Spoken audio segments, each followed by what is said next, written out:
নবী বলে, তাহলে যুবক আমি তোমাকে একটা প্রস্তাব দিব, তুমি আমার প্রস্তাব রাখবে কিনা? তুফাইল বিন আমর দাউসী বলে, আপনি কি প্রস্তাব দিবেন? আল্লাহর নবী বলেন, আমি চাই তুমি এখনই আমার হাতে হাত রেখে কালেমা পড়ে মুসলমান হয়ে যাও। জোরে বলেন আল্লাহু আকবার। তুফাইল বিন আমর দাউসী বলে, গো আল্লাহর নবী, আপনি প্রস্তাব দিবেন, আমি ফিরায় দিব, এটা হতে হেদায়েতের মালিক। জোরে বলেন। কিছু মানুষ ঘরে বসেই আল্লাহর ওলি হইতে চায়, নামাজ না পড়ে আল্লাহর ওলি হতে চায়। আছে কি আছে না? নামাজ পড়ে না, এক ওয়াক্ত নিজেকে অনেক বড় ইমানদার দাবি করে। হ্যাঁ, যদি বলেন চলেন নামাজে যাই, বেটা তুই নামাজ পড়ে কি করছস? তোর চেয়ে আমার ইমান শক্ত আছে। অথচ এক ওয়াক্ত নামাজও পড়ে না, কোরআনের মজমায় আসে না, ঘরের ভিতরে বসে আরে হুজুররা এগুলা বলেই, জাহান্নামের ভয় দেখায়, কবরের ভয় দেখায়, এগুলা সত্য না। নাউজুবিল্লাহ বলে। এমন কিছু মানুষ আছে কি আছে না? আল্লাহ তাআলা বলে ওদের কপালে হেদায়েত। হেদায়েত পেতে হলে ঘর থেকে বের হতে হয়। এই পয়েন্ট থেকে বোঝার চেষ্টা করেন।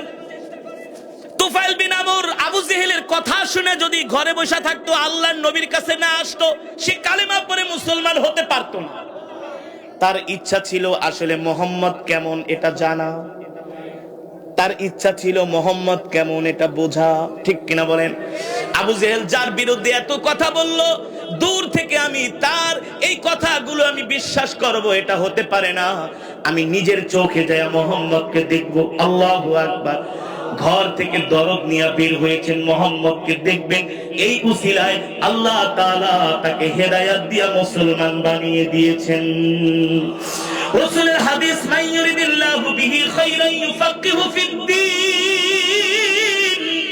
আল্লাহ তাআলা যাকে পছন্দ করে, ভালোবাসে, আল্লাহ তাআলা তাকে দ্বীনের বুঝ দান করে। ঠিক কিনা বলেন? তুফাইল বিন আমর দাউসী ঘর থেকে বের হইলেন, আল্লাহর নবীর জবানে কোরআন শুনলেন। আল্লাহর নবী বললেন, তুফাইল আমি চাই তুমি এখনই কালেমা পড়ে মুসলমান হয়ে যাও।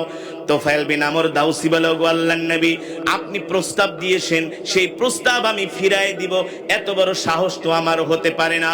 ওগো আল্লাহর নবী, নেন, আমি আমার হাতটা আপনার কাছে বাড়ায় দিলাম, আপনি আমাকে এখনই এই মুহূর্তে কালেমা পড়ায় মুসলমান বানায়া দেন। তুফাইল বিন আমর দাউসী কালেমা পড়ে মুসলমান হয়ে গেলেন। এবার আল্লাহর নবীকে তুফাইল বিন আমর দাউসী বলে, ওগো নবীজি, আমি একাই শুধু মুসলমান হব এটা হতে পারে না, আমি বাড়িতে যাব, আমি আমার বাড়িতে যে আমি আমার মাকে দ্বীনের দাওয়াত দিব, আমি আমার স্ত্রীকে দ্বীনের দাওয়াত দিব। আল্লাহু আকবার। আমি আমার বংশের মানুষদেরকে দ্বীনের দাওয়াত দিব। আল্লাহু আকবার। আল্লাহর নবী বললেন, ঠিক আছে তুফাইল বিন আমর, যাও যাও, তুমি তোমার পরিবারকে দ্বীনের দাওয়াত দাও, তুমি তোমার গোত্রের মানুষদেরকে দ্বীনের দাওয়াত দাও। আল্লাহর নবী তুফাইল বিন আমর দাউসীকে নির্দেশ দিলেন, যাও তুমি তোমার গোত্রের কাছে চলে যাও। তুফাইল বিন আমর দাউসী বলে, ওগো আল্লাহর নবী, আপনি আমাকে এমন কিছু একটা আল্লাহ তাআলার কাছে দোয়া করে দেন, এমন একটা নিদর্শন আপনি আমাকে দিয়া দেন।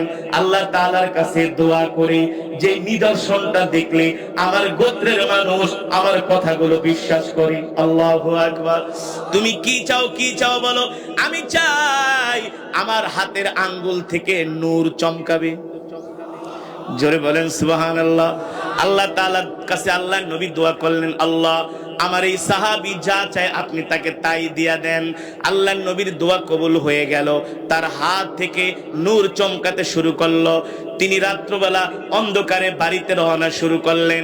অন্ধকারের মধ্যে যাচ্ছেন, দেখেন তার গোত্রের মানুষগুলো দেখতেছে তার হাত থেকে নূর চমকায়।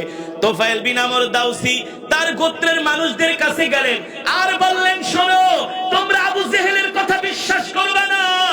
আবু জেহেল হলো একটা মিথ্যাবাদী, সে মুহাম্মাদের বিরুদ্ধে বানায়া বানায়া আমাদের কাছে মিথ্যা কথা বলেছে। শোনো, মুহাম্মদ মিথ্যাবাদী না, মুহাম্মদ হলো একজন সত্যবাদী এবং নবী। আল্লাহু আকবার। তুফাইল বিন আমর দাউসী বলে, এই গোত্রের যুবকেরা, তোমরা কি আমাকে ভালোবাসো, পছন্দ করো, বিশ্বাস করো? মক্কার যুবকেরা বলে, তুফাইল বিন আমর আপনি কি বলেন? আমরা আপনাকে ভালোবাসি, আমরা আপনাকে বিশ্বাস করি। তুফাইল বিন আমর দাউসী বলে, যদি বিশ্বাস করো তাহলে আমি তোমাদেরকে নির্দেশ দিচ্ছি, আসো আসো আমার হাতে হাত রাখো, আল্লাহর নবীর কাছে চলো, আমরা পুরো গোত্রের মানুষ সবাই একযোগে কালেমা পড়ে মুসলমান হয়ে যাব। জোরে বলেন আল্লাহু আকবার। তোফায়েল বিন আমর দাউসিকে মক্কার যুবকরা প্রশ্ন করলো, কি পাইলেন মোহাম্মদের কাছে? কয়, দেখো না, আঙ্গুল থেকে নূর চমকাইতেছে, আলো ছড়াচ্ছে। আল্লাহু আকবার। এই দৃশ্য দেখা অনেক কাফেরেরা তুফাইল বিন আমরের হাতে হাত রেখে কালেমা পড়ে মুসলমান হয়ে গেল। তুফাইল বিন আমর দাউসি তার গোত্রের সব মানুষদেরকে নিয়ে আল্লাহর নবীর কাছে যেয়ে বললেন, ওগো নবীজি, আমার গোত্রের সব মানুষগুলো আপনার হাতে হাত রেখে কালেমা পড়ে মুসলমান হয়ে যাবে এই মুহূর্তে। আল্লাহর নবী এত খুশি হলেন, এত খুশি হলেন, সব মানুষদেরকে তিনি কালেমা পড়ায় মুসলমান বানায় দিলেন। বলেন আল্লাহু আকবার। আবু জেহেলরা চেয়েছিল যাতে আল্লাহর নবীর কোরআন শুনে কাফেরেরা মুসলমান না হয়, তাদের ষড়যন্ত্রকে আল্লাহ তাআলা নস্যাৎ করে দিয়েছেন, ঠিক কিনা বলেন? বাধা দিছে একজন রে, কয়জন রে? কিন্তু মুসলমান হয়ে গেছে পুরা গোত্রের মানুষ, পুরা গোত্রের মানুষ মুসলমান হয়ে গেছে। এই কারণে মুসলমান, এই কোরআন হলো আল্লাহর জবানের কালাম। আল্লাহর কসম করে বলি, আজ পর্যন্ত এই কোরআনের বিরুদ্ধে ষড়যন্ত্র করে পৃথিবীর জমিনে কেউ টিকতে পারে না। পারছে?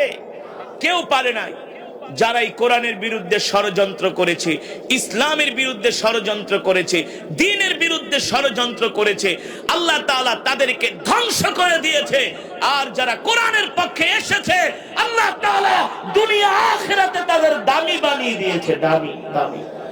যে আবু জেহেল কোরআনের বিরোধিতা করছে, পৃথিবীতে আল্লাহ তাআলা আবু জেহেলকে এমন ভাবে অপমান করছে, কেউ আবু জেহেলের নামও শুনতে চায় না, কেউ কারো সন্তানের নাম আবু জেহেল রাখে না। কথা বলেন। আর যে ওমর কল্লা কাটার জন্য আল্লাহর নবীর দরবারে আসছিলেন তরবারি নিয়ে, কোরআনের তেলাওয়াত শুনে সেই ওমর আল্লাহর নবীর হাতে হাত রেখে কালেমা পড়ে মুসলমান হয়ে গেছে।